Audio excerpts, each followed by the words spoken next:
Hi hello ನಮಸ್ಕಾರ ಎಲ್ರಿಗೂ welcome back to Vedu vlogs Kannada. ಎಲ್ಲರೂ ಹೇಗಿದ್ದೀರಾ? ಐ ಹೋಪ್ ಎಲ್ಲರೂ ಚೆನ್ನಾಗಿದ್ದೀರಾ ಅಂದ್ಕೊಂಡಿದ್ದೀನಿ. ಹಾಗೆ ನಾನು ಕೂಡ ಚೆನ್ನಾಗಿದ್ದೀನಿ. ಇದು ಬಂದು ಶುಕ್ರವಾರ ಸಂಜೆ ವ್ಲಾಗ್ ಮಾಡ್ತಾಯಿದ್ದೀನಿ. ನಿನ್ನೆ ಗುರುವಾರನೂ ಸಂಜೆ ಯಾವುದೂ ವ್ಲಾಗ್ ಮಾಡೋಕ್ಕಾಗಲಿಲ್ಲ. ನನ್ನ ತಂಗಿ ಬಂದಿದ್ಲು, ನನ್ನ ತಂಗಿ ಮಕ್ಕಳಿಬ್ಬರು ಬಂದಿದ್ದರು. ಅದೇ ನಾವು ಇದು ಯುಗಾದಿ ಹಬ್ಬದ ರೇಷನ್ ಕೊಟ್ಟಿದ್ರು ಅಂತ ಹೇಳಿದ್ನಲ್ಲ, ಅದನ್ನು ಹಂಗೆ ಅವರು ತೊಗೊಂಡೋಗೋದಕ್ಕೆ ಬಂದಿದ್ದರು. ನೆನ್ನೆ ಅದೇ ಇದರಲ್ಲಿ ಬ್ಯುಸಿಯಾಗಿಬಿಟ್ಟಿದ್ದೆ. ಅವ್ರು ಬಂದಿದ್ದು ಅಡುಗೆ ಮಾಡಿ ಅದು ವೀಡಿಯೋನೇ ಮಾಡೋಕ್ಕಾಗಿರಲಿಲ್ಲ. ತಿರುಗಿ ಬೆಳಗ್ಗೆನೂ ಲೇಟಾಗಿ ಎದ್ದೆ, ಟೈಮ್ ಆಗೋಗಿತ್ತು ಆಫೀಸ್ಗೆ, ಯಾವುದೇ ವ್ಲಾಗು ಮಾಡಿರಲಿಲ್ಲ. ಅದಕ್ಕೆ ಇವತ್ತು ನಾನು ಇನ್ನೂ 2 ದಿವಸದಿಂದ ವ್ಲಾಗ್ ಮಾಡೋಕ್ಕಾಗಿರಲಿಲ್ವಲ್ಲ, ಹಿಂಗೆ ಆದರೆ ಕಷ್ಟ ಆಗುತ್ತೆ ಅಂದ್ಬಿಟ್ಟು ಇವಾಗ ಸ್ವಲ್ಪ ಒಂಥರ ಜ್ವರದ ಥರ ಗಂಟಲೆಲ್ಲ ಕಟ್ಟಿದಂಗಾಗಿತ್ತು. ಅದರಲ್ಲೂ ವೀಡಿಯೋ ಡೈಲಿ ಒಂದೊಂದು ವೀಡಿಯೋ ಹಾಕ್ಲೇಬೇಕಲ್ಲ, ಅದಕ್ಕೆ ಇವಾಗ ನಾನು ವ್ಲಾಗ್ ಮಾಡೋಕ್ಕೆ ಸ್ಟಾರ್ಟ್ ಮಾಡಿದ್ದೀನಿ. ಮತ್ತು ಇದು ಬಟ್ಟೆಗಳಿದ್ವು ನಿನ್ನೆ, ಅಂದರೆ ಗುರುವಾರ ಎಲ್ಲ ತೆಗ್ದಾಕಿದ್ನಲ್ಲ, ಬೆಡ್ಶೀಟ್ಗಳು, ಇದು ಫರ್ನಿಚರ್ ಕವರ್ಗಳು ಅವೆಲ್ಲ ಇದ್ವಲ್ಲ, ಅವನ್ನೆಲ್ಲ ಹಾಕ್ತಾಯಿದ್ದೀನಿ. ಹಂಗೆ ನಾರ್ಮಲಾಗಿ ಬಟ್ಟೆಗಳು ಇದ್ದಾವೆ, ಅವನ್ನ ನೆಕ್ಸ್ಟ್ ಹಾಕೋಣ ಅಂತ. ಈಗ ಸದ್ಯಕ್ಕೆ ಬೆಡ್ಶೀಟ್ ಕವರ್ಗಳು ಮತ್ತು ಫರ್ನಿಚರ್ ಕವರ್ಗಳು ಇವನ್ನೆಲ್ಲ ಹಾಕ್ಕೊಬೇಕು. ದಿಮ್ ಕವರ್ ಎಲ್ಲನೂ ಅವೆಲ್ಲ ಹಾಕಿ ಅವೆಲ್ಲ ಆದಮೇಲೆ ನೆಕ್ಸ್ಟು ನಾರ್ಮಲ್ ಡೈಲಿ ಯೂಸ್ ಬಟ್ಟೆ ಎಲ್ಲ ಹಾಕ್ಕೊತೀನಿ. ಹಿಂಗೆ ನೋಡಿ ಇವಾಗ ನಾನು ಅಡುಗೆ ಮನೆಯೆಲ್ಲ ಒಂದು ಸ್ವಲ್ಪ ಅಂದರೆ ಸ್ಟವ್ ಎಲ್ಲ ಒರೆಸ್ಕೊತಾ ಇದ್ದೀನಿ. ಬಂದಿದ್ದೆ 2 ಗಂಟೆಗೆ ಬಂದಿದ್ದೆ, ಮನ್ಕೊಂಬಿಟ್ಟಿದ್ದೆ. ಆಮೇಲೆ ಎದ್ದು ಬಟ್ಟೆಗಳು ಇನ್ನೂ ಇದ್ದರೆ ಜಾಸ್ತಿ ಆಗೋಗ್ಬಿಡುತ್ತೆ. ಒಂದು ದಿವಸ ನಾನು ಇನ್ನೂ ಬುಧವಾರ ಸಂಜೆ ಹಾಕಿರೋದು ಬಟ್ಟೆ ಎಲ್ಲನೂ ಆಗಲೇ ಇಷ್ಟೊಂದು ಆಗ್ಬಿಟ್ಟಿದ್ದೆ. ಇನ್ನು ಹಂಗೆ ಇಟ್ಕೊಂಡು ನಾಳೆ ಹಾಕ್ತೀನಿ ಅಂದರೆ ಅದು ಇನ್ನೂ ಜಾಸ್ತಿನೇ ಆಗ್ತಾ ಇರ್ತವೆ. ಅದಕ್ಕೇ ಬಟ್ಟೆ ಎಲ್ಲ ಹಾಕ್ಬಿಡೋಣ ಅಂದ್ಬಿಟ್ಟು ಕುತ್ಕೊಂಡು ಹಾಕ್ಬಿಟ್ಟು ಇವಾಗ ಸ್ಟವ್ ಎಲ್ಲ ಒರೆಸ್ಕೊತಾ ಇದ್ದೀನಿ. ಒಂದು ಸ್ವಲ್ಪ ಎಣ್ಣೆ ಥರ ಆಗಿತ್ತು, ಜಿಪ್ ಥರ, ಅದಕ್ಕೆ ಅದನ್ನು ಒರೆಸ್ಕೊಂಬಿಡೋಣ ಅಂತೆಲ್ಲ ಒರೆಸ್ಕೊಂಡು ಅಡುಗೆ ಮಾಡ್ಕೊಬೇಕು. ಅಡುಗೆ ಒಂದು ಮಾಡಿಕೊಂಡ್ರೆ ಇವಾಗ ಇನ್ನೇನಿಲ್ಲ ಇವತ್ತು. ಆಮೇಲೆ ಒಂದು ಟ್ಯಾಬ್ಲೆಟ್ ತೊಗೊಂಡು ಮನ್ಕೊಂಬಿಡ್ತೀನಿ. ಇವಾಗ ನೋಡಿ ಮಸ್ಕಾಯಿ ಸಾಂಬಾರು ಮಾಡೋದಕ್ಕೆ ಬೆಳಗ್ಗೆ ತರಿಸಿದ್ದೆ ಬದನೆಕಾಯಿನ. ಇನ್ನು ಎಣ್ಗಾಯಿ ಮಾಡ್ಬೋದಾಗಿತ್ತು. ನನಗೆ ನೆನ್ನೆನೂ ಪಲಾವೆಲ್ಲ ಮಾಡಿದ್ದೆ, ನನ್ನ ತಂಗಿ ಬಂದಿದ್ಲು ಅಂತ. ಅದೆಲ್ಲ ಸುಮ್ಮನೆ ಮಸಾಲೆ ಆಗೋಗುತ್ತೆ ಅಂದ್ಬಿಟ್ಟು ಮಸ್ಕಾಯೇ ಮಾಡ್ತಾಯಿದ್ದೀನಿ. ಮಸ್ಕಾಯಿ ಅಂತೂ ತುಂಬ ಚೆನ್ನಾಗಿರುತ್ತೆ, ಅನ್ನಕ್ಕೂ ಚೆನ್ನಾಗಿರುತ್ತೆ, ಮುದ್ದೆಗೂ ಚೆನ್ನಾಗಿರುತ್ತೆ, ಮತ್ತು ಚಪಾತಿ, ದೋಸೆ ಇವಕ್ಕೆಲ್ಲದಕ್ಕೂ ಕಾಂಬಿನೇಷನ್ ಚೆನ್ನಾಗಿರುತ್ತೆ. ನೋಡಿ ಇವಾಗೆಲ್ಲ ಬದನೆಕಾಯಿ ಎಲ್ಲ ಕಟ್ ಮಾಡ್ಕೊತಾ ಇದ್ದೀನಿ. ಎಲ್ಲ ಎಳೆ ಬದನೆಕಾಯಿಗಳೇ ತುಂಬ ಚೆನ್ನಾಗಿತ್ತು. 1/4 kg ತೊಗೊಂಬಂದಿದ್ರು. ಇವಾಗ ಅದನ್ನೆಲ್ಲನೂ ಕಟ್ ಮಾಡಿ ಹಾಕ್ಕೋತಾ ಇದ್ದೀನಿ. ನೀರಲ್ಲಿ ಹಾಕ್ಕೊಂಡ್ರೆ ಕಪ್ಪಗಾಗಲ್ಲ ಅಂತ. ನೋಡಿ ಇವಾಗೆಲ್ಲನೂ ಹಿಂಗೆ ಉದ್ದದಕ್ಕೆ ದಪ್ಪನೇ ಕಟ್ ಮಾಡ್ತೀನಿ. ಮಸ್ಕಾಯಿ ಅಂದರೆ ಮಸಿತೀವಲ್ಲ, ಚೆನ್ನಾಗಿ ಬೆಂದಿದ್ರೆ ಇದು ಬದನೆಕಾಯಿ ಎಷ್ಟು ಹೊತ್ತು ಬೆಂದ್ಬಿಟ್ರೆ ಆರಾಮಾಗಿ ಮಸಿಬೋದು. ಅದಕ್ಕೇ ದಪ್ಪಕ್ಕೆ ಎಲ್ಲ ಕಟ್ ಮಾಡಾಕ್ತಾಯಿದ್ದೀನಿ. ಬದನೆಕಾಯಿ ಎಲ್ಲ ಕಟ್ ಮಾಡಿ ನೀರಲ್ಲಿ ಹಾಕ್ಕೊಂಡ್ರೆ ಈ ಈರುಳ್ಳಿ ಎಲ್ಲ ಆಮೇಲೆ ಬಿಡಿಸಿ ಹಾಕ್ಕೊತೀನಿ. ನೋಡಿ ಎಲ್ಲ ನೀರಲ್ಲಿ ಹಾಕ್ಕೊತಾ ಇದ್ದೀನಿ. ನಿನ್ನೆ ನನ್ನ ತಂಗಿ ಮೊದಲನೇ ತಂಗಿ ಒಬ್ಬಳು ಬಂದಿದ್ಲು, ಅವಳು ಅಷ್ಟೇ ರೇಷನ್ ಎಲ್ಲ ತೊಗೊಂಡೋದ್ಲು. ಇನ್ನೊಬ್ಳು ಇದ್ದಾಳೆ, ಅವ್ರದ್ದು ತೊಗೊಂಡೋಗ್ಬೇಕು. ಅವ್ರು ಯಾವಾಗ ಬರ್ತಾರೋ ಗೊತ್ತಿಲ್ಲ. ನಿನ್ನೆ ಅವ್ರು ಬರ್ತೀನಿ ಅಂದಿದ್ದಕ್ಕೆ ರಜಾ ಇತ್ತು, ಆಲ್ಮೋಸ್ಟ್ ರಜಾ ಕೊಟ್ಟಿದ್ರು. ಕೆಲಸ ಸ್ವಲ್ಪ ಇವಾಗ ಕೆಲಸ ನಡೀತಿಲ್ಲ ಯಾವುದೂ, ಅದಕ್ಕೆ ರಜಾ ಇತ್ತು. ಅವರು ಬಂದಿದ್ದರು, ಅಡುಗೆ ಎಲ್ಲ ಮಾಡಿ ಊಟ ಮಾಡಿಕೊಂಡು ಅಲ್ಲೇ ಟೈಮ್ ಪಾಸ್ ಮಾಡ್ಕೊಂಡಿದ್ದೆ. ನೆನ್ನೆ ಯಾವುದೋ ವೀಡಿಯೋನೇ ಮಾಡೋಕ್ಕಾಗಿರಲಿಲ್ಲ, ಮತ್ತು ದೇವಸ್ಥಾನಕ್ಕೂ ಹೋಗೋಕ್ಕಾಗಲಿಲ್ಲ. ಇವಾಗ ನೋಡಿ ಬೆಳ್ಳುಳ್ಳಿ ಹಾಕೋತಾ ಇದ್ದೀನಿ. ಹಂಗೇ ಇದು ಹಸಿರು ಮೆಣಸಿನ್ಕಾಯಿ, ಸ್ವಲ್ಪ ಖಾರಕ್ಕೆ ಎಷ್ಟು ಬೇಕೋ ಅಷ್ಟು ಹಸಿರು ಮೆಣಸಿನ್ಕಾಯಿ, ಬೇಕಾದ್ರೆ ಒಣಮೆಣ್ಸಿನ್ಕಾಯಿ ಹಾಕ್ಕೊಬೋದು. ನಾನು ಹಸಿಮೆಣ್ಸಿನ್ಕಾಯಿ ಹಾಕೋತಾ ಇದ್ದೀನಿ. ಹಾಗೆ ಈರುಳ್ಳಿನೂ ಬಿಡಿಸಿಕ್ಕೊಂಡಿದ್ದೀನಿ. ನೋಡಿ ಇವಾಗ ಈ ಟೊಮೆಟೊ ಹಾಕೋ ಒಂಥರ ಆಗಿಬಿಟ್ಟಿತ್ತು, ನನಗೇನೋ ಹಿಡಿಸ್ಲಿಲ್ಲ. ಅದಕ್ಕೇ ಅದನ್ನು ಹಂಗೆ ಎಸ್ದುಬಿಟ್ಟೆ. ನನಗೆ ಯಾಕೋ ಅದು ಒಂಥರ ಅನಿಸ್ತು, ಏನೋ ಒಂಥರ ಸ್ಮೆಲ್ ಬಂದಂಗೆ ಆಯಿತು. ಇನ್ನು ಹಾಕಿ ಅಂದ್ಬಿಟ್ಟು ತೆಗ್ದು ಆ ಕಡೆಗೆ ಎಸ್ದುಬಿಟ್ಟು ಬೇರೆದನ್ನ ತೊಗೊಂಡು ಇವಾಗ ಕಟ್ ಮಾಡ್ಕೊತಾ ಇದ್ದೀನಿ. ಇದಕ್ಕೆ ಬೇಕಾಗಿರೋದು ಬೆಳ್ಳುಳ್ಳಿ, ಹಸಿರು ಮೆಣಸಿನ್ಕಾಯಿ, ಟೊಮೆಟೊ ಮತ್ತು ಈರುಳ್ಳಿ, ಬದನೆಕಾಯಿ. ಬೇಕಾದ್ರೆ ಆಲೂಗಡ್ಡೆ ಹಾಕ್ಕೊಳ್ಳೋರು ಹಾಕ್ಕೊತಾರೆ, ಹೀರೆಕಾಯಿ ಮಸ್ಕಾಯಿ ಅಂತ ಬರುತ್ತೆ, ಅದನ್ನು ಬೇಕಾದ್ರೆ ಮಾಡ್ಕೊಳ್ಳೋರು ಮಾಡ್ಕೊತಾರೆ. ನಾನು ಸದ್ಯಕ್ಕೆ ಬರೀ ಬದನೆಕಾಯಿ ಹಾಕ್ಬಿಟ್ಟು ಮಾಡ್ತಾಯಿದ್ದೀನಿ. ಸಾರಂತೂ ತುಂಬ ಟೇಸ್ಟಾಗಿರುತ್ತೆ. ಇದಂತೂ ಒಂಥರ ದಾಲ್ ಟೈಪ್ ಬರುತ್ತೆ, ಚೆನ್ನಾಗಿರುತ್ತೆ ನೋಡಿ. ಇವಾಗ ನೋಡಿ ತೊಗರಿಬೇಳೆ ತೊಗೋತಾ ಇದ್ದೀನಿ ಮತ್ತು ಅವರೆಬೇಳೆ ಎರಡೂ ಮಿಕ್ಸ್ ಮಾಡಿ ಹಾಕ್ಕೊತೀನಿ. ಟೇಸ್ಟ್ ಅಂತೂ ತುಂಬ ಚೆನ್ನಾಗಿರುತ್ತೆ. ನೋಡಿ ಇವಾಗ ತೊಗರಿಬೇಳೆ ಅವರೆಬೇಳೆ ಎರಡೂ ಮಿಕ್ಸ್ ಮಾಡಿ ಹಾಕ್ಕೊತೀನಿ. ಬೇಕಾದ್ರೆ ಬರೀ ತೊಗರಿಬೇಳೆ ಹಾಕ್ಕೊಂಡು ಮಾಡೋರು ಮಾಡ್ಕೊತಾರೆ. ನಾನು ಸ್ವಲ್ಪ ಅವರೆಬೇಳೆ ಮಿಕ್ಸ್ ಮಾಡ್ಕೊತೀನಿ. ಈ ಹಳ್ಳಿ ಸ್ಟೈಲಲ್ಲಿ ನಮ್ಮ ಊರಿಗೆ ಹೋದಾಗೆಲ್ಲ ನಮ್ಮ ಅಜ್ಜಿ ಎಲ್ಲ ಮಾಡ್ತಿದ್ರು ಮುಂಚೆ, ತುಂಬ ಚೆನ್ನಾಗಿರೋದು ಸಾಂಬಾರು. ನಾನು ಅದಕ್ಕೆ ಈ ಸಾಂಬಾರಂತೂ ತುಂಬ ಇಷ್ಟ ನನಗೆ. ಮತ್ತು ನೋಡಿ ಇವಾಗ ತೊಗರಿಬೇಳೆ ಅವರೆಬೇಳೆ ತೊಳೆದಿಟ್ಕೊಂಡು ಇನ್ನು ಮೆಣಸಿನ್ಕಾಯಿ, ಬೆಳ್ಳುಳ್ಳಿ, ಟೊಮ್ಯಾಟೊ ಮತ್ತು ಈರುಳ್ಳಿ ಎಲ್ಲ ಹಾಕ್ಕೊತಾ ಇದ್ದೀನಿ. ಈರುಳ್ಳಿ ಹಾಕ್ಕೊಂಡು ನೀರು ಹಾಕ್ಕೊಂಡು ಇನ್ನು ಸ್ವಲ್ಪ ಪೌಡ್ರುಗಳೆಲ್ಲ ಹಾಕ್ಕೊತೀನಿ. ಇವಾಗ ನೋಡಿ ಬದನೇಕಾಯಿ ಹಾಕ್ಕೊಂಡಿದ್ದೀನಿ. ಆಗಲೇ ಬದನೇಕಾಯಿ ನೋಡಿ ನೀರಲ್ಲಿ ಹಾಕಿದ್ರು ಒಂದು ನಿಮಿಷಕ್ಕೆ ಆಗಲೇ ಕಪ್ಪಗಾಗ್ಬಿಟ್ಟಿದ್ದಾವೆ. ನಾನು ಆಮೇಲೆ ಕಟ್ ಮಾಡ್ಕೊಬೇಕಾಗಿತ್ತು, ಈರುಳ್ಳಿ ಎಲ್ಲ ಹಚ್ಚಿಟ್ಕೊಂಡ್ಮೇಲೆ. ಈಗ ಒಂದು ಸ್ವಲ್ಪ ಕಪ್ಪಗಾಗದಂಗೆ ಆಗಿದೆ. ಅದೇನಾಗಲ್ಲ, ಕನೆ ಏನು ಬರೋದಿಲ್ಲ ನೋಡಿ. ಇವಾಗ ನೀರು ಹಾಕ್ಕೊತಾ ಇದ್ದೀನಿ. ಸ್ವಲ್ಪ ಕೊತ್ತಂಬರಿ ಸೊಪ್ಪನ್ನ ಕಟ್ ಮಾಡಿ ಹಾಕ್ಕೊತಾ ಇದ್ದೀನಿ, ಕೈಯಲ್ಲೇ ಕಟ್ ಮಾಡ್ತಾಯಿದ್ದೀನಿ. ಹೆಂಗೂ ಮಸಿತೀವಲ್ಲ, ಅದಕ್ಕೇ ಏನು ಸಣ್ಣಕ್ಕೆ ಹಚ್ಕೊತಾ ಇಲ್ಲ, ಕೈಯಲ್ಲೇ ಚೆನ್ನಾಗಿ ಕಟ್ ಮಾಡಿ ಹಾಕ್ತೀನಿ. ಟೇಸ್ಟು ಚೆನ್ನಾಗಿ ಬರುತ್ತೆ. ಸ್ವಲ್ಪ ಕರ್ಬೇವಿನ ಸೊಪ್ಪು ಹಾಕ್ಕೊತಾ ಇದ್ದೀನಿ. ಕರ್ಬೇವಿನ ಸೊಪ್ಪು ಹಾಕ್ಕೊಂಡು ಧನಿಯಾ ಪುಡಿ ಮಿಕ್ಸ್ ಮಾಡ್ಕೊಂಡು ಸ್ವಲ್ಪ ನೋಡಿ ಇವಾಗ ಅರಿಶಿನ ಪುಡಿ ಹಾಕ್ಕೊತಾ ಇದ್ದೀನಿ. ಕಲರ್ ಬರಲಿ, ಚೆನ್ನಾಗಿ ಬರಲಿ ಅಂತ ಅಷ್ಟೇ. ಇದು ತೆಂಗಿನಕಾಯಿ ತುರಿ. ಆಮೇಲೆ ಸ್ವಲ್ಪ ಧನಿಯಾ ಪುಡಿ ಹಾಕ್ಕೊತೀನಿ. ಧನಿಯಾ ಪುಡಿ ಹಾಕ್ಕೊಂಡು ಒಂದು 3ರಿಂದ 4 ವಿಜಿಲ್ ತೊಗೊತೀನಿ. ಎಲ್ಲ ಚೆನ್ನಾಗಿ ಬೆಂದಿರುತ್ತೆ. ಆಮೇಲೆ ಒಂದು ಮಸ್ತ್ ಬಿಟ್ಟರೆ ಆಗೋಯ್ತು ನೋಡಿ. ಇವಾಗ ನೀರು ಒಂದು ಸ್ವಲ್ಪ ಹಾಕ್ಕೊತಾ ಇದ್ದೀನಿ, ಎಕ್ಸ್ಟ್ರಾ ಹಾಕ್ಕೊತಾ ಇದ್ದೀನಿ. ಬೇಳೆ ಎಲ್ಲ ಚೆನ್ನಾಗಿ ಬೇಯಬೇಕಲ್ಲ, ಅದಕ್ಕೆ ಸ್ವಲ್ಪ ನೀರು ಬೇಕು. ಹಾಕ್ಬಿಟ್ಟು ಇವಾಗ ಸ್ಟವ್ ಮೇಲೆ ಇಟ್ಬಿಟ್ಟು ಒಂದು 3ರಿಂದ 4 ವಿಜಿಲ್ ತೊಗೊಂಡ್ರೆ ಸಾಕು. ಎಲ್ಲನೂ ಬರೀ ಇದೆ, ಈ ಬದನೇಕಾಯಿ ಈರುಳ್ಳಿ ಇವೆ ಅಷ್ಟಲ್ವ. ಬೇಳೆ ಎಷ್ಟೊತ್ತು, 1 ನಿಮಿಷ ಅದು 1 ವಿಜಲ್ಗೆ ಬೆಂದೋಗುತ್ತೆ. ಅದಕ್ಕೆ ಒಂದು 3 ವಿಜಲ್ ತೊಗೋತಿದ್ದೀನಿ. 3 ವಿಜಲ್ ತೊಗೊಂಡ್ರೆ ಬೆಂದಿರುತ್ತೆ. ಆಮೇಲೆ ಮಸಿದ್ರೆ ಸಖತ್ತಾಗಿರುತ್ತೆ ಸಾಂಬಾರಂತೂ. ಹಳ್ಳಿ ಸ್ಟೈಲ್ ಇದು.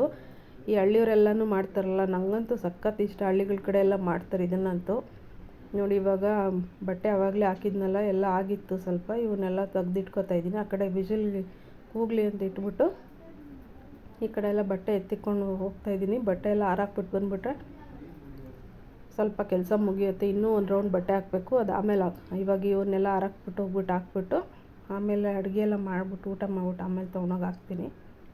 ಇವಾಗ ನೋಡಿ ಫರ್ನಿಚರ್ ಕವರ್ಗಳೆಲ್ಲನೂ ಹಾಕ್ಕೊಂಬರ್ತಾಯಿದ್ದೀನಿ. ಇದೆಲ್ಲ ಇವಾಗ ಅರ್ಧ ಬಟ್ಟೆ ಕೆಲಸ ಮುಗ್ದೋಗ್ಬಿಟ್ರೆ ಬೇರೆ ಏನೂ ಟೆನ್ಷನ್ ಇರೋಲ್ಲ. ಮನೆಯಲ್ಲಿ ಇರೋ ಕೆಲಸನ ನಾವು ಯಾವಾಗ ಬೇಕಾದ್ರೂ ಹೆಂಗೆ ಬೇಕಾದ್ರೂ ಮಾಡ್ಕೊಂಬಿಡ್ತೀವಿ. ಬಟ್ಟೆದೇ ಒಂದು ಕೈಯಲ್ಲಿ ಒಗೆಯಲ್ಲ, ಆದ್ರೂ ತಗೊಂಡೋಗಿ ಹಾರಾಕಬೇಕು, ಮತ್ತೆಲ್ಲ ಕನೆಕ್ಟ್ ಮಾಡಬೇಕು. ಎಷ್ಟು ಒಂಥರ ಸೋಂಬೇರಿಗಳಾಗ್ಬಿಟ್ಟಿದ್ದೀನಿ ಅಂದರೆ ಅಷ್ಟು ಆಗ್ಬಿಟ್ಟಿದ್ದೀನಿ ನಾನಂತೂ. ನಿಜ. ನಮ್ಮ ಮನೆ ಹತ್ರ ಇರೋರು ಒಬ್ಬರು ಬರ್ತಾರೆ, ಬೆಳಗ್ಗೆ ಕೆಲ್ಸಕ್ಕೆ ಹೋಗ್ತಾರೆ, 5 ಗಂಟೆಗೆ ಎದ್ದೇಳ್ತಾರೆ. 5 ಗಂಟೆಗೆ ಎದ್ದೇಳೋವಾಗಲೂ ಬೆಳಗ್ಗೆ ಟಿಫನ್ ಎಲ್ಲ ಮಾಡಿಕೊಂಡು ಎದ್ದು ರೆಡಿಯಾಗಿ ಹೋಗಿ 5:30 6 ಗಂಟೆಗೆಲ್ಲ ಮನೆ ಬಿಡ್ತಾರೆ. ತಿರುಗಿ 3 ಗಂಟೆಗೆ ಬಂದು ಎಷ್ಟು ಬರೋ ಕೆಲಸ ಎಲ್ಲ ಮಾಡಿ ರಾತ್ರಿ 9 11 ಗಂಟೆ ತನಕನೂ ಮಾಡ್ತಾಯಿರ್ತಾರೆ. ಅವ್ರಿಗೆ ಹೆಂಗೆ ದೇವ್ರ ಶಕ್ತಿ ಕೊಟ್ಟಿರುತ್ತೋ ಗೊತ್ತಿಲ್ಲ. ಇಲ್ಲ ನಾವು ಆ ಥರ ಸೋಂಬೇರಿಗಳ ಏನು, ನನಗಂತೂ ನಿಜವಾಗೂ ಅರ್ಥನೇ ಆಗ್ತಾಯಿಲ್ಲ. ನಾವು ಯಾಕೆ ಈ ಥರ ಒಂದು ಕೆಲಸ ಮಾಡೋಕ್ಕೋದ್ರೆ ಒಂದು ಅದೇನೋ ಹೇಳ್ತಾರಲ್ಲ ಆ ಥರ ನಾವು. ಇವಾಗ ನೋಡಿ ಇದೆಲ್ಲ ಬೆಂದಿತ್ತಲ್ಲ, ಅದನ್ನೆಲ್ಲನೂ ನೀರೆಲ್ಲ ಬಸ್ಕೊತಾ ಇದ್ದೀನಿ. ನೀರೆಲ್ಲ ಬಸ್ಕೊಂಡು ಇದು ಮಾಡಿಕೊಂಡ್ರೆ ಮಸಿದ್ರೆ ಬೇಗ ಚೆನ್ನಾಗಿ ನುಣ್ಣಗಾಗುತ್ತೆ. ನೀರು ಇಟ್ಕೊಂಡು ಮಾಡೋಕ್ಕೋದ್ರೆ ಏನು ಚೆನ್ನಾಗಿ ಅಂದರೆ ನಾವು ಮಸಿಯೋಕ್ಕೆ ಆಗಲ್ಲ, ಅದು ಹಂಗಂಗೆ ಉಳ್ಕೊಂಬಿಡುತ್ತೆ. ಇವಾಗ ನೋಡಿ ಎಲ್ಲ ನೀರೆಲ್ಲ ಬಸ್ಕೊತಾ ಇದ್ದೀನಿ. ಅದು ಸ್ವಲ್ಪ ಎಲ್ಲ ಕೆಳಗೆ ಬೀಳ್ತಿತ್ತು, ಅದಕ್ಕೇ ಪ್ಲೇಟ್ ಇಟ್ಬಿಟ್ಟು ಬಸ್ಕೊತಾ ಇದ್ದೀನಿ.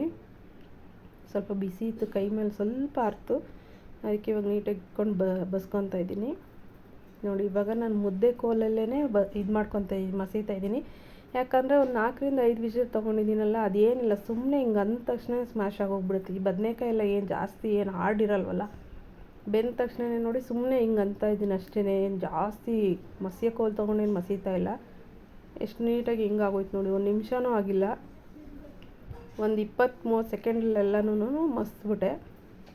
ಈ ಹಸಿರು ಮೆಣಸಿನ್ಕಾಯಿ ಸ್ವಲ್ಪ ಹಂಗಿರುತ್ತೆ, ಅದನ್ನೊಂಚೂರು ಪ್ರೆಸ್ ಮಾಡಿ ಮಸ್ಬಿಟ್ರೆ ಆಗೋಯ್ತು, ರೆಡಿಯಾಗೋಗುತ್ತೆ ಸಾಂಬಾರಂತೂ. ಸಾರಂತೂ ತುಂಬ ಟೇಸ್ಟಾಗಿರುತ್ತೆ. ಒಂದು ಸಲ ಟ್ರೈ ಮಾಡಿ ನೋಡಿ. ಆಲ್ಮೋಸ್ಟ್ ಎಲ್ಲರೂ ಮಾಡ್ತಾರೆ. ಇದು ನಾವು ಮಾಡೋ ರೀತಿ, ಅದನ್ನು ನಾನು ತೋರಿಸ್ತಾ ಇದ್ದೀನಿ ಅಷ್ಟೇ ನೋಡಿ. ಇವಾಗೆಲ್ಲ ಮಸ್ಕೊಂಡು ಬಸ್ತಿದ್ನಲ್ಲ ನೀರು, ಅದನ್ನು ಹಾಕ್ಕೊತಾ ಇದ್ದೀನಿ. ಈ ಸ್ವಲ್ಪ ಗಟ್ಟಿಯಾಗಿದ್ದರೆ ಸಾಂಬಾರು ಚೆನ್ನಾಗಿರುತ್ತೆ. ಅಂದರೆ ಒಂದು ಮೀಡಿಯಮ್ ಆಗಿ ಕೂಡಿಸ್ಕೊಬೇಕು. ನಾನು ಬಸ್ತಿದ್ದ ನೀರು ಇತ್ತಲ್ಲ, ಅದನ್ನೇ ಅಷ್ಟೇ ಹಾಕ್ಕೊಂಡಿದ್ದೀನಿ. ಇವಾಗ ಒಂಚೂರು ಸಾಂಬಾರು ಪುಡಿ ಹಾಕ್ಕೊತಾ ಇದ್ದೀನಿ. ಆಮೇಲೆ ಒಂದು ಸ್ವಲ್ಪ ಧನಿಯಾ ಪುಡಿ, ಸ್ವಲ್ಪ ತೆಂಗಿನಕಾಯಿ ತುರಿ ಅಷ್ಟೇ. ಇಷ್ಟ ಹಾಕ್ಕೊಂಡು ಉಪ್ಪು ಹಾಕ್ಕೊಂಡು ಇದು ಕುದಿಸ್ಕೊಂಡು ಒಗ್ಗರಣೆ ಹಾಕ್ಕೊಳ್ಳೋದು ಅಷ್ಟೇ, ಇನ್ನೇನಿಲ್ಲನೋ ನೋಡಿ. ಇವಾಗ ಇನ್ನೊಂದು ಸ್ವಲ್ಪ ಇದು ಧನಿಯಾ ಪುಡಿ ನನಗೆ ಯಾವಾಗಲೇ ಹಾಕಿದ್ದೆ, ಇದು ವಿಜಿಲ್ ತೊಗೊಳಕ್ಕೆ ಅಂದರೆ ಬೇಯೋಕ್ಕೂ ಹಾಕ್ಕೊಂಡಿದ್ದೀನಿ. ಈಗ ಸಾಂಬಾರ್ಗೂ ಸ್ವಲ್ಪ ಹಾಕ್ಕೊಂಡಿದ್ದೀನಿ. ಚೆನ್ನಾಗಿರುತ್ತೆ ಧನಿಯಾ ಪುಡಿ ಹಾಕಿದ್ರೆ. ಈಗ ರುಚಿಗೆ ತಕ್ಕಷ್ಟು ಉಪ್ಪು ಹಾಕಿ ಮಿಕ್ಸ್ ಮಾಡ್ಕೊತಾ ಇದ್ದೀನಿ ನೋಡಿ. ಈ ಹದದಲ್ಲಿ ನಾನು ಇದು ಮಾಡ್ಕೊಂಡಿದ್ದೀನಿ, ಅಂದರೆ ಒಂದು ಸ್ವಲ್ಪ ಗಟ್ಟಿಯಾಗಿಯೇ ಕೂಡಿಸ್ಕೊಂಡಿದ್ದೀನಿ. ಇವಾಗ ನೋಡಿ ನನ್ನ ಕಡೆ ಇದು ಎಣ್ಣೆ ಮತ್ತು ಸಾಸಿವೆ ಹಾಕ್ಕೊಂಡಿದ್ದೆ, ಅದು ಕೈ ತಾಗಿ ಕೆಳಗೆ ಬಿದ್ದೋಯ್ತು ಸ್ವಲ್ಪ. ಅದನ್ನು ಹಂಗೆ ಒರೆಸ್ಕೊತಾ ಇದ್ದೀನಿ. ಅದು ಪ್ಲೇಟ್ ಮುಚ್ಚಿದ್ರೆ ಎಲ್ಲ ಎಗರಲ್ಲ, ಇಲ್ಲಾಂದರೆ ಸ್ಟವ್ ಮೇಲೆಲ್ಲ ಎಣ್ಣೆ ಆಗ್ತಾ ಇರುತ್ತೆ. ಎಷ್ಟು ಸಲ ಒರೆಸಿದ್ರು ಹಂಗೆ ಆಗುತ್ತೆ. ಆದರೂ ಸ್ವಲ್ಪ ಎಲ್ಲ ಸಿಡ್ದಿದೆ ನೋಡಿ. ಇನ್ನೊಂದು ಸಲ ಆಮೇಲೆ ಕಾಲಿನ ಹಾಕ್ಕೊಂಡು ಒರೆಸ್ಕೊಬೇಕು. ಇವಾಗ ನೋಡಿ ಒಗ್ಗರಣೆ ಹಾಕಿ ಸಾರನ್ನ ಕುದಿಯೋಕೆ ಇಟ್ಬಿಡ್ತೀನಿ. ಸಾರಂತೂ ಸಖತ್ತಾಗಿರುತ್ತೆ. ನಾನು ಎಷ್ಟು ಸಲ ಹೇಳ್ಬಿಟ್ನೋ ಇದು. ನನಗೆ ತುಂಬ ಇಷ್ಟ ಈ ಸಾಂಬಾರು. ಚಪಾತಿಗೂ ಚೆನ್ನಾಗಿರುತ್ತೆ, ಈ ದೋಸೆ ಗೀಸೆ ಮಾಡ್ಕೊಂಡಿರ್ತೀವಲ್ಲ ಅದನ್ನು ಅದರಲ್ಲಿ ತಿನ್ನೋಕ್ಕೆ ಚೆನ್ನಾಗಿರುತ್ತೆ ನೋಡಿ. ಇನ್ನೊಂದು ಕಡೆ ಅನ್ನಕ್ಕೆ ಇಟ್ಕೊತಾ ಇದ್ದೀನಿ. ಮುದ್ದೆ ಏನು ಮಾಡೋಕ್ಕೆ ಹೋಗೋದಿಲ್ಲ ಇವತ್ತು, ಬರೀ ಅನ್ನ ಸಾಂಬಾರು, ಸ್ವಲ್ಪ ಹಪ್ಪಳ ಹಾಕ್ಕೊತೀನಿ ಅಷ್ಟೇ. ಎಲ್ಲ ಮಾಡ್ತಾ ಇದ್ದಾಗಲೇ ನನ್ನ ಮಗ ಪಿಜ್ಜಾ ತರಿಸ್ಬೇಕು ಅಂತ ನಮ್ಮ ಮನೆಯವ್ರ ಹತ್ರ ಆರ್ಡ್ರ್ ಮಾಡಿಸ್ತಾ ಇದ್ದ. ಪಿಜ್ಜಾ ಒಂದು ಬರುತ್ತೆ, ಅದು ತಿನ್ಬಿಟ್ಟು ಇದನ್ನೇ ಸಾಕು, ಇನ್ನು ಮುದ್ದೆ ಮಾಡಿಕೊಂಡು ಅವೆಲ್ಲ ಕೂತ್ಕೊಳ್ಳೋಲ್ಲ ನೋಡಿ. ಇವಾಗ ಅಕ್ಕಿಯೆಲ್ಲ ತೊಳ್ಕೊಂಡಾಯಿತು, ಅನ್ನಕ್ಕೆ ಇಟ್ಬಿಟ್ರೆ ಇವತ್ತೇನು ಜಾಸ್ತಿ ಏನಿಲ್ಲ, ಅನ್ನ ಸಾಂಬಾರು ಅಷ್ಟೇ. ಅನ್ನ ಬರೀ ಅನ್ನ ಸಾಂಬಾರು ಆಗುತ್ತಲ್ಲ ಅಂತ ಇನ್ನೊಂದು ಕಡೆ ಸ್ವಲ್ಪ ಹಪ್ಪಳ ಇದ್ವು, ಹಪ್ಪಳನ ಕರ್ಕೊತೀನಿ ಅಷ್ಟೇ. ಇಷ್ಟೇ ಸಾಕು ಊಟ ನಮಗೆ. ಹಿಂದೆ ಇಷ್ಟು ಚೆನ್ನಾಗಿರುತ್ತೆ ಈ ಮಸ್ಕಾಯಿ ಸಾಂಬಾರಿಗೆ ಮತ್ತು ಅನ್ನಕ್ಕೆ ಹಪ್ಪಳ ಹಾಕ್ಕೊಂಡ್ರೆ ಇದೇ ಒಳ್ಳೆ ಊಟ ನೋಡಿ. ಇವಾಗ ಇನ್ನೊಂದು ಕಡೆ ಸಾಂಬಾರು ಕುದೀತಾ ಇದೆ. ಇದೆಲ್ಲ ಕುದ್ದು ಇಳಿಸ್ಬಿಡ್ತೀನಿ. ಇಳಿಸ್ಬಿಟ್ಟು ಸ್ವಲ್ಪ ಹಪ್ಪಳ ಹಾಕ್ಕೋತೀನಿ. ಆಮೇಲೆ ಇರೋ ಬಟ್ಟೆ ಎಲ್ಲ ಹಾಕಿದ್ದೀನಲ್ಲ, ವಾಷಿಂಗ್ ಮಿಷಿನ್ಗೆಲ್ಲ ಬಟ್ಟೆ ಹಾಕ್ತಾಯಿದ್ದೀನಿ. ಅವೆಲ್ಲನೂ ಹಾಕಿ ಅವೆಲ್ಲನೂ ಆದಮೇಲೆ ತೊಗೊಂಡೋಗಿ ಒಣಗಾಕ್ಬಿಟ್ರೆ ಅದು ಅರ್ಧ ಕೆಲಸ ಮುಗೀತು. ಇವಾಗ ಆಮೇಲೆ ಊಟ ಗಿಟ್ಟ ಮಾಡಿ ಇರೋ ಪಾತ್ರೆಗಳೆಲ್ಲ ತೊಳ್ಕೊಂಬಿಟ್ರೆ ಮುಗಿಯುತ್ತೆ. ಆಮೇಲೆ ನೋಡಿ ಇವಾಗ ಇದು ನಾನು ದೇವಸ್ಥಾನಕ್ಕೆ ಹೋಗಿದ್ನಲ್ಲ, ರಾಘವೇಂದ್ರ ಸ್ವಾಮಿ ದೇವಸ್ಥಾನ ಕಾಮಧೇನು ಕ್ಷೇತ್ರಕ್ಕೆ, ಅಲ್ಲಿ ತೊಗೊಂಬಂದಿರೋ ಹಪ್ಪಳ ಇದು ಒಂದು ಪ್ಯಾಕೆಟ್ ಫುಲ್ಲು 100 ರೂಪಾಯಿ ಇರುತ್ತೆ. ಎಷ್ಟೊಂದಿರುತ್ತೆ ಹಪ್ಪಳಗಳು, ವರ್ತು ಅಂತ ನನಗನ್ನಿಸುತ್ತೆ. ನಾನು ಹೋದಾಗೆಲ್ಲ ಯಾವಾಗ ಹೋದಾಗಲೂ ತೊಗೊಂಬರ್ತಾಯಿರ್ತೀನಿ. ಲಾಸ್ಟ್ ಟೈಮು ನನ್ನ ತಂಗಿಗೆ ಒಂದು ಕೊಟ್ಟಿದ್ದೆ, ನಾನೊಂದು ತೊಗೊಂಡಿದ್ದೆ. ಇನ್ನೂ ಇದೆ, ಇನ್ನೂ ಅರ್ಧ ಇದೆ, ಅದನ್ನು ಖಾಲಿ ಆದಮೇಲೆ ಇನ್ನೊಂದು ಸಲ ತೊಗೊಂಬರ್ತೀನಿ. ತುಂಬ ಚೆನ್ನಾಗಿದೆ ಹಪ್ಪಳ ಅಂತೂ. ಒಂಥರ ಬೆಳ್ಳುಳ್ಳಿದು ಮತ್ತು ಜೀರಿಗೆ ಮಿಕ್ಸ್ ಆಗಿರುತ್ತೆ, ತುಂಬ ಚೆನ್ನಾಗಿರುತ್ತೆ. ಒಂದೊಂದು ಫ್ಲೇವರ್ ಒಂದೊಂದು ಥರ ಇರುತ್ತೆ. ನಾನು ಇದನ್ನು ತೊಗೊಂಬಂದಿದ್ದೆ, ಬೆಳ್ಳುಳ್ಳಿ ಮಿಕ್ಸ್ ಆಗಿರೋ ಅಂಥದ್ದು. ಟೇಸ್ಟ್ ಅಂತೂ ತುಂಬ ಚೆನ್ನಾಗಿರುತ್ತೆ. ಹಂಗೆ ಹಾಕಿದಾಗಲೇ ಎಷ್ಟೊಂದು ಹಪ್ಪಳ ಹಾಕಿದ್ದೆ ಇವತ್ತು. ಹಂಗಂಗೆ ಓಡಾಡ್ಕೊಂಡೇ ತಿನ್ಕೊಂಬಿಟ್ರು ನಮ್ಮ ಮನೇಲಿ. ಅನ್ನಕ್ಕೆ ಆಮೇಲೆ ಒಂದು ಸ್ವಲ್ಪನೇ ಇಟ್ಕೊಂಡಿದ್ರು, ಅಷ್ಟು ಟೇಸ್ಟಾಗಿರುತ್ತೆ ಈ ಹಪ್ಪಳ ನೋಡಿ. ಇವಾಗೆಲ್ಲ ಕರೆದಿಟ್ಕೋತಾ ಇದ್ದೀನಿ. ಎಲ್ಲ ಕರೆದ್ಬಿಟ್ಟು ಊಟ ಮಾಡಿದ್ರೆ ಮುಗಿಯುತ್ತೆ ಕೆಲಸ. ಹಾಗೆ ಪಿಜ್ಜಾ ಬೇರೆ ಥರ ಕೇಳಿದ್ದಾನೆ, ಅದೊಂದು ಆರ್ಡ್ರು ಮನೆಗೆ ಬಂದ ತಕ್ಷಣ ಅದೊಂದು ತಿಂದರೆ ಮುಗೀತು. ವಾಯ್ಸ್ ಓವರ್ ಕೊಡ್ತಾಯಿದ್ದೀನಿ. ಆವಾಗಲೇ ಮಧ್ಯದಲ್ಲಿ ನಮ್ಮ ಮನೆಯವರು ನನ್ನ ಮಗ ಡೋರ್ ತಕ್ಕೊಂಡು ಹಂಗೆ ಸೌಂಡ್ ಮಾಡ್ಕೊಂಡು ಬರ್ತಾಯಿದ್ದಾರೆ. ಅದು ಮಾತ್ರೆ ತೊಗೊಂಬರೋಕ್ಕೆ ಹೇಳಿದ್ನಲ್ಲ, ಅದು ತೊಗೊಂಬರೋಕ್ಕೆ ಇವಾಗ ಕೇಳೋಕ್ಕೆ ಬಂದಿದ್ದರು. ನಾನೇ ಸ್ವಲ್ಪ ರೇಗಾಡ್ಬಿಟ್ಟೆ ಅವ್ರ ಮೇಲೆ. ವಾಯ್ಸ್ ಓವರ್ ಕೊಡೋವಾಗ ಯಾವಾಗಲೂ ಏನಾದರೂ ಒಂದೊಂದು ಪ್ರಾಬ್ಲಮ್ ಆಗ್ತಾನೇ ಇರುತ್ತೆ. ಯಾರಾದರೂ ಫೋನ್ ಮಾಡ್ತಾರೆ, ಇಲ್ಲಾಂದರೆ ಏನಾದರೂ ಈ ಥರ ಸೌಂಡ್ಗಳು ಬರ್ತಾ ಇರುತ್ತೆ. ಇದೇ ಆಗೋಗಿದೆ. ಎಷ್ಟು ಎಲ್ಲ ಡೋರೆಲ್ಲ ಕ್ಲೋಸ್ ಮಾಡಿ, ಕಿಟಕಿ ಎಲ್ಲ ಕ್ಲೋಸ್ ಮಾಡಿ ವಾಯ್ಸ್ ಓವರ್ ಕೊಟ್ಟರು ಹಿಂಗೇನೆ ಆಗ್ತಾ ಇರುತ್ತೆ ಯಾವಾಗೂ. ಇವಾಗ ನೋಡಿ ಇದು ಪಿಜ್ಜಾ ತರಿಸಿದ್ನಲ್ಲ, ಅದು ತಿಂತಾಯಿದ್ದೀವಿ ಕೂತ್ಕೊಂಡು. 2 ಪಿಜ್ಜಾ ತರಿಸಿದ್ದ. ನಮ್ಮ ಮನೆಯವ್ರೇನು ಜಾಸ್ತಿ ತಿನ್ನಲ್ಲ, ನಾನೇ ಒಂದು ಪೀಸ್ ಕೊಟ್ಟೆ ಅಷ್ಟೇ. ನಮ್ಮ ಮನೆಯವರಿಗೆ 2 ಪೀಸ್ ಕೊಟ್ಟು ನಾನು 2 ಪೀಸ್ ತಿಂದೆ. ನನ್ನ ಮಗ ಒಂದು ತಿಂದಿದ್ದಾನೆ. ನಮ್ಮ ಮನೆಯವ್ರೇನು ಅಷ್ಟೊಂದು ಲೈಕ್ ಮಾಡಲ್ಲ. ನನ್ನ ಮಗ ಬೇಕು ಅಂದಿದ್ದಕ್ಕೆ ತರಿಸಿದ್ರು ಅಷ್ಟೇ. ಇವಾಗ ನೋಡಿ ಅವನು ಕೂತ್ಕೊಂಡು ತಿಂತಾಯಿದ್ದಾನೆ. ಪಿಜ್ಜಾ ತಿನ್ಬಿಟ್ಟು ಆಮೇಲೆ ಒಂದು ಸ್ವಲ್ಪ ಅನ್ನ ತಿಂದ್ಬಿಟ್ಟು ಒಂದು ಸ್ವಲ್ಪ ಮಾತ್ರೆ ಇದೆ, ಒಂದು ಪ್ಯಾರಾಸಿಟಮಾಲ್ ಮಾತ್ರೆ ತೊಗೊಂಡು ನುಂಗ್ಬಿಟ್ರೆ ಸ್ವಲ್ಪ ತಲೆ ಭಾರದ ಥರ, ಅದಕ್ಕೆ ಕಮ್ಮಿ ಆಗುತ್ತೆ ಅಂತ ಇವಾಗ ನೋಡಿ ಒಂದು ಪಿಜ್ಜಾ ತಿಂತಾ ಕೂತಿದ್ದಾನೆ. ಎಲ್ಲ ತಿಂದು ಮುಗಿಸಿ ಆಮೇಲೆ ಒಂದು ಸ್ವಲ್ಪ ಅನ್ನ ಸಾಂಬಾರು ಹಾಕ್ಕೊಂಡು ತಿಂದಿದ್ದೀವಿ ಅಷ್ಟೇ, ಇನ್ನೇನಿಲ್ಲ. ನೋಡಿ ಈ ಥರ ಇದೆ ಪಿಜ್ಜಾ. ಇದು ಪನ್ನೀರು ಕ್ಯಾಪ್ಸಿಕಮ್ ಮಿಕ್ಸ್ ಆಗಿತ್ತು ಅಷ್ಟೇ ನೋಡಿ. ಇವಾಗ ಊಟ ಹಾಕ್ಕೊಂಡು ತಿಂತಾಯಿದ್ದೀನಿ. ಈ ಬ್ಲಾಗ್ನ ಇಲ್ಲಿಗೆ ಎಂಡ್ ಮಾಡ್ತಾಯಿದ್ದೀನಿ. ಇಷ್ಟ ಆದರೆ ಲೈಕ್ ಮಾಡಿ, ಶೇರ್ ಮಾಡಿ, ಕಮೆಂಟ್ ಮಾಡಿ ನೋಡಿ. ಹಪ್ಳದ ಜೊತೆ ಅಂತೂ ಕಾಂಬಿನೇಷನ್ ತುಂಬ ಚೆನ್ನಾಗಿರುತ್ತೆ. ನನಗೆ ಇಷ್ಟ ಈ sambar. Thank you so much.